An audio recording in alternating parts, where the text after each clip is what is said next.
ഇന്ന് ദിവസം ഏപ്രിൽ 22 പാതിരാത്രി സമയം 11 മണി. ഞാൻ നാളെ നമ്മുടെ പുതിയ PC എടുക്കുന്ന പരിപാടികൾക്കായിട്ട് പോകാൻ പോവാണ്. പഴയ PC എക്സ്ചേഞ്ച് ആയിട്ടാണ് സാധനം എടുക്കുന്നത്. ആ കാരണം കൊണ്ട് തന്നെ നമ്മുടെ ഈ ബാഡ് ബോയിനെ സെറ്റ് ആക്കിക്കൊണ്ടിരിക്കുമായിരുന്നു. It's like new. കണ്ട് ഈ സാധനം പറിച്ചിട്ട് പോലും ഇല്ല. കണ്ട സെറ്റ് ആയിട്ടിരിക്കുക. ആ കേബിൾ മാനേജ്മെൻറ്റ് മൈൻഡ് ചെയ്യേണ്ട കേട്ടോ, വിട്ടേക്കാം. അപ്പോൾ അതെ, ഇത് പറിച്ചിട്ട് പോലും ഇല്ല ഇപ്പോഴും. 3070 5600X എല്ലാം സ്പോർട്ട് ചെയ്തിട്ട് നമുക്ക് 4 വർഷം ആയി ഞാൻ ഈ PC പണിതിട്ട്. ഇത്ര നാൾ വലിയ പ്രശ്നമൊന്നും ഇല്ലാണ്ട് പരിപാടിയൊക്കെ നടന്നു പോയിട്ടുണ്ട്. യൂട്യൂബിൽ വീഡിയോ ഒക്കെ ഇടുന്നതാണ്, കുഴപ്പമൊന്നുമില്ല. പക്ഷേ പോരാണ്ടായി തുടങ്ങി. ആ കാരണം കൊണ്ട് തന്നെ പുതിയ ഒരു സാധനം എടുക്കാൻ വേണ്ടിയിട്ടാണ് നാളെ പോകുന്നത്. അപ്പോൾ നേരത്തെ കിടന്ന് ഉറങ്ങണം. രാവിലെ 7 മണിക്ക് ഇറങ്ങാനുള്ളത് ഇവിടെ നിന്ന് വണ്ടി എടുത്തുകൊണ്ട്.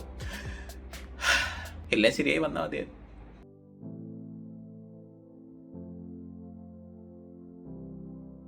ഒരു 8 മണിയൊക്കെ ആയപ്പോഴത്തേക്കും ഞങ്ങൾ ഇറങ്ങി വണ്ടി എടുത്തുകൊണ്ട് കഴിക്കാനായിട്ട് നിർത്തിയേക്കുന്ന ഇവിടെ കുമരകം കിച്ചണോ ഇവിടെ സ്ഥലത്ത് നിർത്തിയേക്കാണ്. മറ്റേ 2 പേരകത്തിരിപ്പുണ്ട്.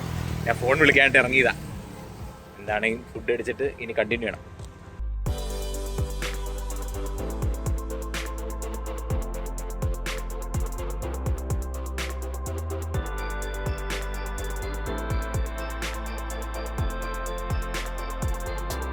ഞാൻ പ്ലാൻ ചെയ്തത് നൈസായിട്ട് ഡീപ്പ് കഴിച്ചിട്ട് വരുന്നത്, പക്ഷെ നടന്നില്ല. എന്തായാലും കേരളത്തിലെ ഫസ്റ്റ് 1590 ഗൈസ്. ഇല്ല കുഴപ്പമില്ല, ഫസ്റ്റ് എന്ന് പറഞ്ഞു ഇത് വീഡിയോ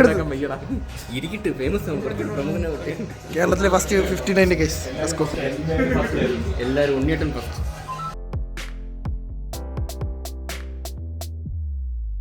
നമ്മുടെ റൂഞ്ചറി ഇന്ന് വന്നിട്ടുണ്ട്. അതിൻ്റെ കൂടെ റാൻഡമൈസും ഫ്രണ്ട്സും GT എല്ലാവരും ഉണ്ട്. അത് ക്യാമറമാൻ നമ്മുടെ റൂഞ്ചറിയിലൂടെ അത് അനദർ ഡ്രീം അച്ചീവ്മെന്റ് എന്ന് പറയാം അല്ലേ? തീർച്ചയായും പറയാം. അതെ, അപ്പം അതൊരു ഡ്രീം അച്ചീവ് ചെയ്യാണ്. അപ്പോൾ ഞങ്ങളും അതിന് സന്തോഷം പകരം ചെറിയൊരു മുതലും നമ്മൾ കേൾക്കുകയാണ്. അതിനൊപ്പം തന്നെ നമ്മൾ ലോഞ്ചും ചെയ്യും. ഓക്കെ, അപ്പൊ കൊച്ചിയിൽ നിന്ന് വന്നേക്കാണ്. അപ്പൊ അതും ചെറിയ ഗുഡൻസ് ഉണ്ട് അല്ലേ? നല്ലൊരു സ്റ്റെപ്പുമാണ് അല്ലെ? വളരെ സെലക്റ്റീവും ഗെയിമിങ്ങിലും എല്ലാം അത്ര ഹൈൻ അൾട്രാ ഹൈനും ഉണ്ട് കേട്ടോ. ചെറിയ സ്പെഷ്യാലിറ്റി ഉണ്ട്. ആ സ്പെഷ്യാലിറ്റി ലോഞ്ച് നിങ്ങൾക്ക് കാണാം. അത് 1590 ആണ്. ബാക്കി ഞാൻ പറയുന്നില്ല, നിങ്ങൾക്ക് കാണാം. ഓക്കെ, ഇപ്പൊ കട്ട് ചെയ്യാം. ഓക്കെ,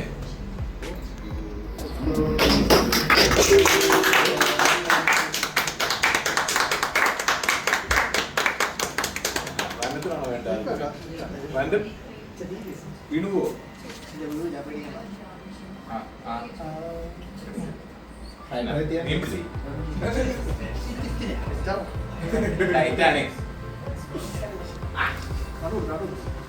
അരുൺ നമ്മുടെ ഫുഡി താടിയിലാവല്ലേ? ഉപ്പ് കുറവാ. ക്യാമറമാൻ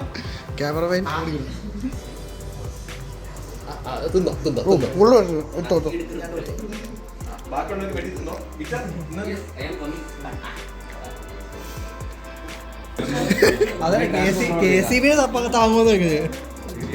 വേറെ സ്പെഷ്യൽ അഡീഷണൽ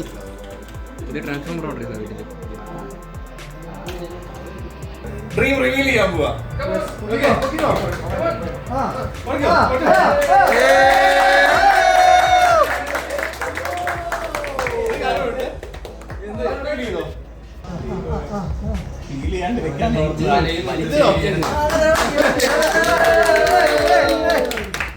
ഇനി തിരിച്ചോട്ടിക്കണം.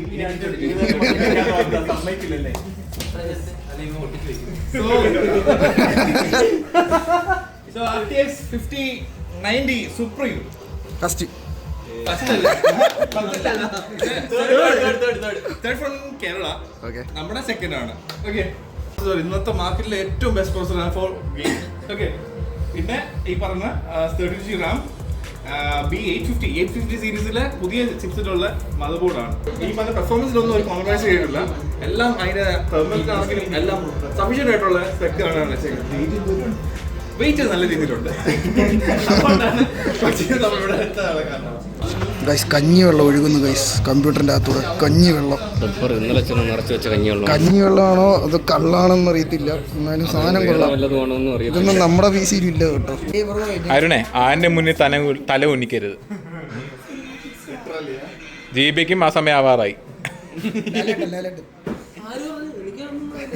ഇതാണ് മലപ്പുറത്തെ പശു നോക്കിയ ഹെയർ സ്റ്റൈല്. ഇത് പിന്നെ പണ്ടേ പശു നോക്കിയതാ. ഇതിനെ കാണാത്ത ആളാണ്. വലിയ വലിയ നമ്മുടെ സാറ്റലൈറ്റ് പരിപാടികൾ മാത്രമേ ചെയ്യാറുള്ളൂ പുള്ളി. നാസ അതൊക്കെ ISR.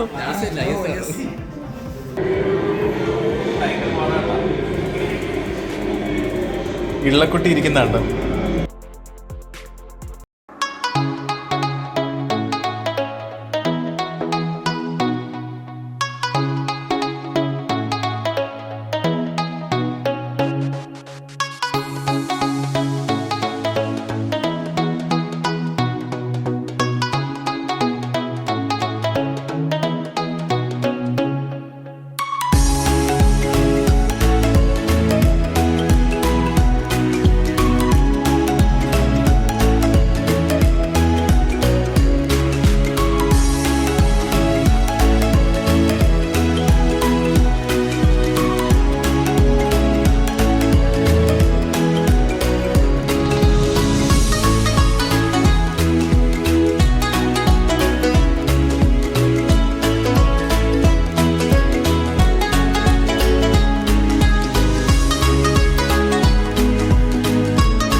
ഒരു ബീറോള് കണ്ട് മനസ്സിലാവാത്ത ആൾക്കാരാണെങ്കിലേക്കും ഓരോ സാധനം എന്താണ് വെച്ചേക്കുന്നത് പറയാൻ വേണ്ടിയാണ് ഞാൻ വന്നേക്കുന്നത്. നമ്മുടെ പ്രോസസർ AMDയുടെ Ryzen 7 9800X 3D ആണ്. ഇത് ഗെയിമിങ്ങിന് ഇപ്പോഴത്തേക്ക് മാർക്കറ്റിലുള്ള ഏറ്റവും ബെസ്റ്റ് പ്രോസസർ തന്നെയാണ്.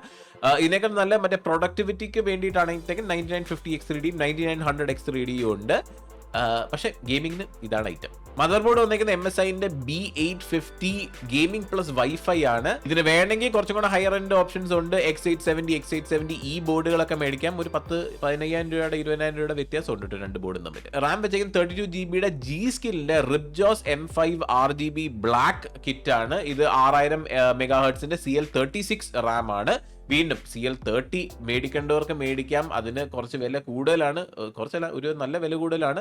സോ ഞാൻ ഓപ്ഷൻസ് പറഞ്ഞു തന്നാണ് കേട്ടോ. വേറെ PC ഇതിനെക്കാട്ട് കിഡിലോ ആരെങ്കിലും പണയം ഉദ്ദേശിക്കുന്നുണ്ടെങ്കിൽ ഞാൻ കുറച്ചും കൂടെ ഓപ്ഷൻസ് പറയുന്നതാണ്. പിന്നെ ഇത്തവണ ഈ ഒരു PC യുടെ ഹാർഡ് ഡിസ്കുകൾ വെക്കുന്നില്ല, SSDs മാത്രമേ ആക്കുന്നുള്ളൂ ഞാൻ തീരുമാനിച്ചായിരുന്നു. ആ കാരണം കൊണ്ട് തന്നെ 2 2TBന്റെ അഡാറ്റന്റെ S70 ബ്ലേഡ് ആണ് മേടിച്ച് വെച്ചേക്കുന്നത്. സോ ടോട്ടൽ 4TB സ്റ്റോറേജ് ഉണ്ട്. ഇതിന്റെ അകത്തുള്ള AIO വെച്ചേക്കുന്നത് CPUന്റെ കൂളർ വെച്ചേക്കുന്ന ഡീപ് കൂളിന്റെ മിസ്റ്റിക് 360 RGB ബ്ലാക്ക് ആണ്. ഇതിന്റെ മറ്റേ ഒരു ഡിസ്പ്ലേയും സാധനങ്ങളൊക്കെ ഉള്ളതാ. ഇനിഷ്യലി നോക്കിയിരുന്നത് ലിയൻലീന്റെ ഗലഹെഡ് മേടിക്കാനായിട്ടായിരുന്നു. പക്ഷേ ആ സാധനം സ്റ്റോക്ക് ഇല്ലായിരുന്നു എന്നാണ് എൻ്റെ അടുത്ത് പറഞ്ഞത്. സോ അത് നടന്നില്ല. പിന്നെ ലിയൻലീന്റെ കാര്യം പറയുമ്പോഴത്തേക്കും ഈ സാധനത്തിന്റെ കേസ് മാത്രമേ ലിയൻലി ഉള്ളൂ കേട്ടോ. അത് O11 വിഷൻ ആണ്. 3 സൈഡിൽ ഗ്ലാസ് വരുന്നത്. അതിനൊരു 10, 12,000, 13,000 രൂപ വില വരുന്ന ഒരു കേസാണ്. പിന്നെ ഇതെല്ലാം ഓടിക്കാൻ വേണ്ടി വെച്ചിരിക്കുന്ന പവർ സപ്ലൈ യൂണിറ്റ് ഡീപ് കൂളിന്റെ ഗെയിമർ സ്റ്റോം 1200 വാട്ടിന്റെ 3.1 ATX സപ്പോർട്ടുള്ള 80+ ഗോൾഡ് PSU ആണ്. പിന്നെ കേസ് ഫാൻസ് ടോട്ടൽ ഒരു 8 എണ്ണം വെച്ചിട്ടുണ്ട്. അതിൽ നമ്മുടെ AIOന്റെ ഫാനും മാറ്റി അതല്ലാണ്ട് സൈഡിലേക്കോ എല്ലായിടത്തേക്കോ ഉള്ള എക്സ്ട്രാ ഫാൻസും കൂടെ കൂട്ടിയിട്ട് 8 എണ്ണമാണ് വെച്ചേക്കുന്നത്. ഇത് ആന്റി സ്പോർട്സിന്റെ സൈഫ്ലോ 120mm ഫാൻസ് ആണ് നമ്മൾ ചൂസ് ചെയ്തത്. പിന്നെ നമ്മൾ എല്ലാവരും തൊലഞ്ഞു വന്ന സാധനമാണ് graphics card. And the most important and final part നമ്മുടെ PCയുടെ അകത്ത് 5090 ആണ് എടുത്തേക്കുന്നത്. ഇത് MSIന്റെ സുപ്രീം SoC ആണ്. 32GB VRAM ഉള്ള GDDR7 സപ്പോർട്ടുള്ള GPU. ഇപ്പോഴത്തേക്ക് വേൾഡിലെ ഏറ്റവും ബെസ്റ്റ് GPU ആണ്. എന്ത് പർപ്പസിന് വേണമെങ്കിലും എടുക്കാം. അപ്പൊ നമുക്ക് ഏറ്റവും കൂടുതൽ വരാൻ പോകുന്ന ചോദ്യം, ബ്രോ ഈ സാധനം പണിതിന് എത്ര രൂപ പൊട്ടി എന്നാണ്. സോ ഇതിന്റെ ബഡ്ജറ്റ് അപ്രോക്സിമേറ്റ്ലി ഒരു 5.5 പൊട്ടി എന്ന് തന്നെ ഞാൻ കരുതിയിരിക്കും. അതാണ് നമ്മുടെ ഫൈനൽ ഒരു കോട്ട് വന്നേക്കുന്നത്. ആൻഡ് ഞാൻ നേരത്തെ പറഞ്ഞല്ലേ, ഇതിനെക്കാളും ബെറ്റർ ആയിട്ടുള്ള ഓപ്ഷൻസ് ഉണ്ട്. നിങ്ങൾക്ക് കുറച്ചും കൂടെ പൈസ പൊട്ടിക്കാനുള്ള ആൾക്കാരാണെങ്കിൽ ബെറ്റർ സാധനങ്ങൾ പണിയുവാണെങ്കിൽ ഒരു 650യുടെ അടിയിൽ നിങ്ങൾക്ക് ബെസ്റ്റ് PC പണിയാൻ പറ്റും. നേരത്തെ പറഞ്ഞ X870 9950X 3D ഇങ്ങനെ സാധനങ്ങളെല്ലാം ഏറ്റവും ടോപ്പിന് മാത്രം എടുക്കുകയാണെങ്കിൽ ഒരു 6.5 പൊട്ടും എന്ന് വെച്ചോ. അപ്പൊ ഇനിയുള്ള നമ്മുടെ കളികളെല്ലാം ഈ ഒരു പുതിയ PC വെച്ചിട്ടാണ്. എനിക്ക് നീരൊഴിച്ചായിട്ടിരിക്കും, അതുകൊണ്ടാണ് ഒച്ച മാറിയിരിക്കുന്നത്. അവനോട് തോന്നല്ലേ. അപ്പോൾ ശരി എന്നാ, താങ്ക് യു ഫോർ വാച്ചിങ്. അടുത്ത ഒരു വീഡിയോയിൽ കാണാം.